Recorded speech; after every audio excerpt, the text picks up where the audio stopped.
José voltava do bar tarde da noite. Tinha bebido demais para esquecer. Sua mulher tinha fugido com outro e levado os filhos, deixando para trás o lar desfeito e nu dos móveis do casal, com um eco vazio dos risos das crianças e suas pequeninas pegadas na poeira do assoalho. Desempregado, já tinha desistido de procurar por trabalho, resistir, reerguer-se frente à tempestade que se abatera sobre sua vida. Distraído, quase tropeçou na oferenda deixada na encruzilhada, num vulto agachado diante do despacho que balbuciava uma prece, enquanto contemplava a luz bruxuleante de uma velha vermelha. José não teve medo de ser assaltado, afinal, não tinha nada. Mal passou pelo vulto, ouviu chamar pelo nome. José! Ao parar e se voltar, o estranho lhe pediu, sem rodeios: Me dá um cigarro! José retirou do bolso do paletó um maço já meio amassado e estendeu ao estranho um cigarro torto. O estranho agradeceu e, enquanto acendia o cigarro na chama de uma vela, perguntou: O que você está disposto a dar em troca da grande fortuna? Sem pensar duas vezes e achando graça da situação inusitada, José respondeu: A alma. Tá feito, respondeu o estranho. Achando ainda mais graça da situação, José perguntou: Assim, sem mais nem menos, vou ganhar uma grande fortuna? Sim, mas com uma condição. Quando você tiver essa grande fortuna nas mãos, vai ter que gastar tudo com bebida, mulheres e orgias. Só vai poder voltar para casa depois de torrar o último tostão. Aí estaremos quites e você nunca mais vai me ver. Fechado, já é então, devolveu José rindo. Ao chegar em casa, José deitou-se numa esteira de palha, a única coisa macia que ainda guarda em si o imóvel, ao lado da qual jazia uma garrafa de cachaça que já ia pela metade. Na manhã seguinte, ao despertar, deparou com a garrafa vazia. Pôs de imediato a mão no bolso da calça e sentiu entre os dedos um pedaço de papel amassado. Examinando-o contra a luz do sol, viu se tratar de um bilhete de loteria. No centro da cidade, parou diante de uma casa lotérica e conferiu o resultado. Ele era o único ganhador de um prêmio acumulado. Antes que qualquer pensamento ou imagem feliz cruzasse sua mente, lembrou-se do encontro com um homem que lhe pedira um cigarro e, em troca, lhe prometera a grande fortuna. Estremeceu ao ouvir na mente o eco da pergunta que o sujeito lhe fizera e, mais ainda, ao recordar da resposta que devolvera de pronto, sem pestanejar: a alma. Tomou então uma decisão. Não voltaria para casa enquanto não gastasse cada tostão do milhão que receberia como prêmio. E assim fez. Promoveu orgias para todos os camaradas de bar, distribuiu gorjetas a todas as polacas que lhe aqueceram entre os braços e as pernas, bebeu das mais caras garrafas e frascos, fumou charutos contrabandeados a preço de ouro, aplacou a fome dos famintos, a sede dos sedentos e a ganância dos pedintes. Quando ouviu seu último tostão tilintar ao lado do copo de cachaça num balcão de alumínio, sentiu-se aliviado.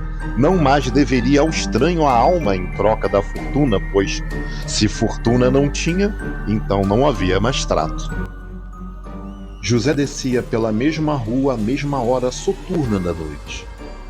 No mesmo local, na encruzilhada, sob a luz fraca do poste, outra oferenda. O estranho não estava lá.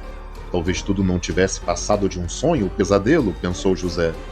Em casa, deitou-se na mesma esteira, disposto a dormir e nunca mais acordar. Despertou pouco depois com alguém que lhe cutucava o peito descoberto com a ponta de um dedo comprido e ossudo. Era o sujeito que José tinha encontrado na encruzilhada há tempos atrás. José se levantou assustado e gritou ao homem que não lhe tinha dado permissão para entrar na sua casa àquela hora. O sujeito simplesmente apontou a porta entreaberta e o fez ver que não havia rompido qualquer fechadura, mas que, quando passava em frente, se lembrou da promessa e resolveu vir apanhar o que lhe pertencia por direito: sua alma. Protesto, não trouxe um tostão para casa, gastei tudo em farras e bebida, cumpri com minha parte no trato. disse José. Você está certo disso?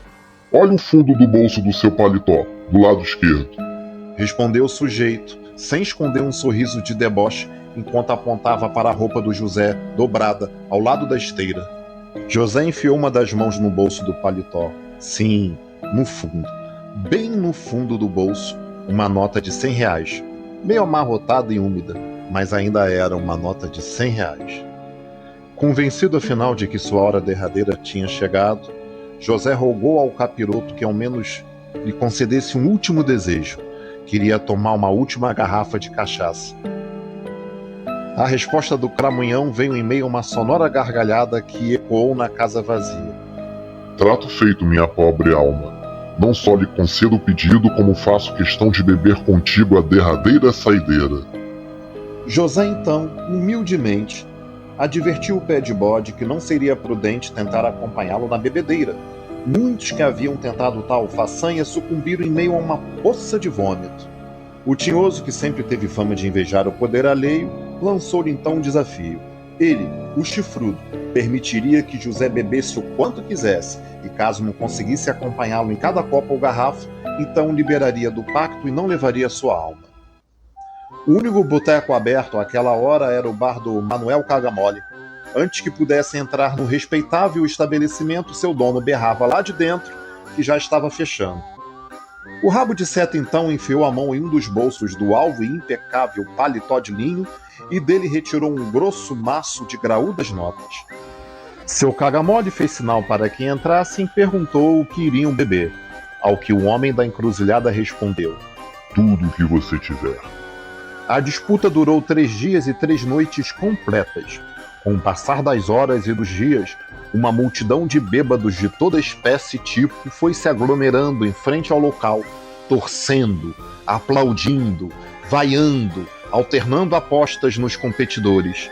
Próximo à meia-noite do último dia, o maligno demorou mais do que o esperado para engolir o conteúdo do 666º copo e tentava reter na boca o líquido que lhe inflava as bochechas e escapulia em grossas babas etílicas pelos cantos dos lábios.